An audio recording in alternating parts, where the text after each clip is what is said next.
If this light does not blink, your battery may be too weak to communicate to the vehicle. If this occurs, the battery may need to be replaced. Replacing the battery in your intelligent key can be simple if you follow this procedure.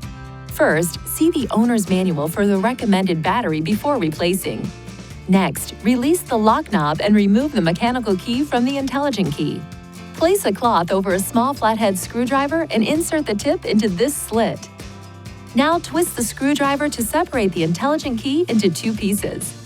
Look at the battery to observe which side is up so you can put the replacement battery in the same way.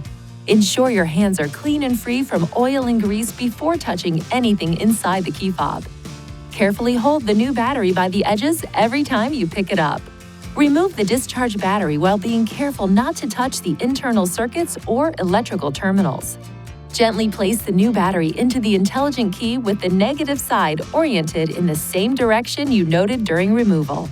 Align the tips of the two halves and then close the key fob by pushing along the edges.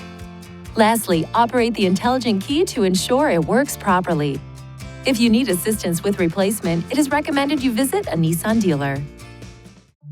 Please see your owner's manual for important safety information, system limitations, and additional operating and feature information.